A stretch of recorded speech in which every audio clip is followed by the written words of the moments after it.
Well, it's just on 3:30 a.m. and I'm on the road walk out of Sayed Valley town. I've got a big climb ahead of me this morning. Latest news on the fires is that the same closure is still in place. There is about a 20-mile detour around it. However, it's only adding on about 6 or 7 additional miles of hiking, so it's not too bad. I don't hit that for about 40 miles or high 30s, so this morning it's all about this hill climb out of town. Get it done before it gets too hot. It was 105 degrees in town yesterday, so 40 degrees. And then, we'll get this climb, and it should hopefully be fairly smooth, but still hot sailing from there. Hopefully not as bad at 6,000 feet as it is at 1,300, or 6,500, or 7,000, whatever we're going to. My pack is heavy. I seem to be incapable of resupplying for a short stretch. I only need about 3 days of food to get to Ashland. But for some reason I can't seem to do a small resupply. It's always a large resupply. But I'll leave the rest of this video till there's some daylight, so you're not just staring at a white line.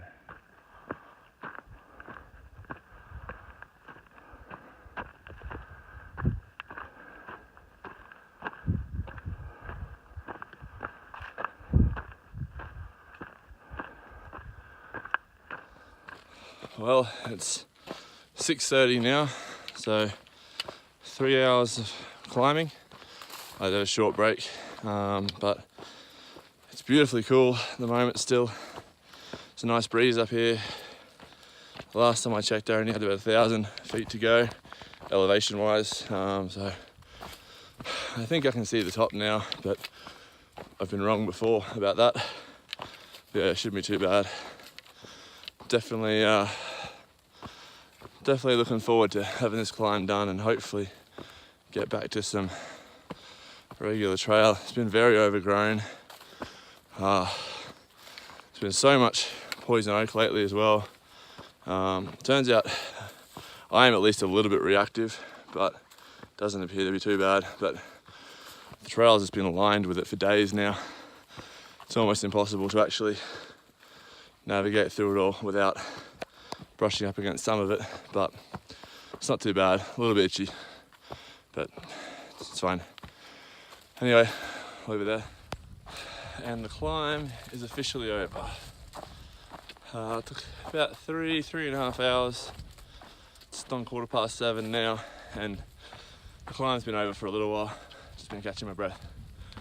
And now it's just gonna undulate up and down for a while before I drop right down 1,500 feet and climb back up again. So it's all fun and games. I'm definitely looking forward to crossing over into Oregon and being done with California. Not quite sure why. I think just northern Cali's it's just been hot, so somehow, I don't know, in my head Oregon's not going to be as hot, but obviously it will be. The trail's been pretty rough.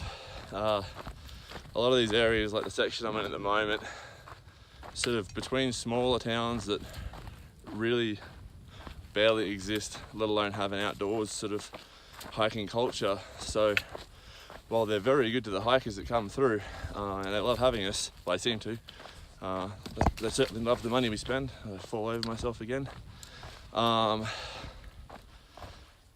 trail often seems to be quite overgrown around them, which, yeah, it's tiring, frustrating. It's probably what I hate more than anything else. I think I'd rather snow than overgrown trail. Yeah, so I'll be crossing over into Oregon tomorrow morning, I'd say. I don't think I'll be doing a 36-mile day today, not with these climbs. And then just a few miles into Oregon, hit the alternate around this Hendricks fire, which I'm feeling better about because one of the guys at the RV park last night that I camped at. This whole bunch of hikers camped there. He had a GPS file that he had gotten off the PCT. I guess they put it out. I'm a bit of a technological dumbass, so I don't really know a lot about the stuff, but he had that and he was able to send it to me and then taught me how to load that onto the InReach. So now I can use the InReach to navigate around that fire closure, which, given it's just on like sort of forestry and fire roads, they can be a bit of a maze sometimes and pretty hard to pick. So I'm definitely feeling better knowing that I can follow myself along a line on a GPS and make sure I'm taking the right turns, rather than, I do still have, I downloaded the maps as well, but I definitely feel better with the GPS than the maps. But hey, got a couple of levels of redundancy there. The only thing I'm nervous about now is water, because once we're off trail, we don't have the resources saying, hey, there's water here, or there's not water here, or whatever. So I haven't yet sat down to see how close the last trail water is to when you turn off onto that closure, and then how far off the other side once you rejoin the PCT the water is there, because the alternate's about 20 miles. So depending on where that water is, could be quite a long carry, which, to be honest, I'm a little nervous about, because I didn't really think that through beforehand, and I drink a lot of water, so I don't know that I have enough capacity to carry for if it's, say, 30 miles. But then I guess I'll just have no choice but to max out my water and ration it and hope that maybe it's some water along the way, or just be uncomfortable, I guess. We'll see. There's no point worrying about it yet, because there may be water on the alternate, who knows. My pack is heavy, and I mentioned that earlier. I carried way too much water up that climb, mostly because I'm an idiot, and I also bought way too much food in town, considering it's only 2 and a bit days to Ashland from Syed Valley, so I'm just carrying too much weight, but whatever, I'll eat it. What else was there? I think that was about it. It was apparently 105 degrees in the campground when I got in yesterday at about 4:30, so that must be about 40, just over 40 degrees Celsius. So it was hot. There was a lot of surprised people when I strolled in, who were sort of like, "You were out hiking in that?" Yeah. So maybe I'm just dumb, or I don't know. Maybe my response was like, "Yeah, this is regular hot weather for where I'm from, not super extreme." Or I mean, it's pretty hot no matter where you're from. If it hits 40 degrees Celsius, that's hot in anyone's language. But compared to some of the places I've worked, I guess, out sort of remote mine sites and oil and gas sites and stuff like that, yeah, they get a lot hotter out there. But I'll show you some views. There's just a lot of smoke though. I can't smell it. It's certainly not affecting breathing or anything that I can notice, but as you can see, there isn't much to see. So anyway, I'm gonna leave it there, and I'll push on. Whew. I've been wondering when I was going to see a rattlesnake. Northern Cali, you're supposed to see him again, and being basically my last day of Northern Cali, I hadn't seen one yet. Oh damn, I just saw a huge one, about a foot away from my foot. My heart is racing right now. It didn't even rattle at me, it just it was just right beside the trail, and it just slithered away under a rock as I stepped right beside it. Oh.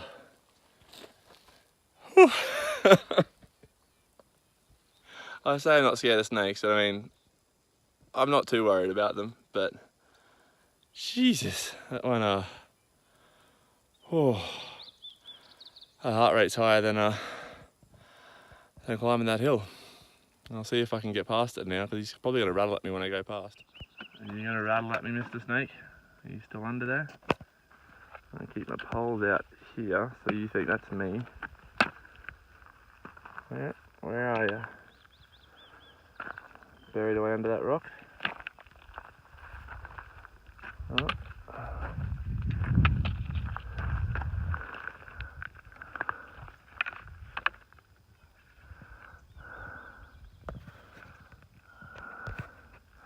He's in there, but he's tucked away in his little hole quite happily, and he's not worried about me at all.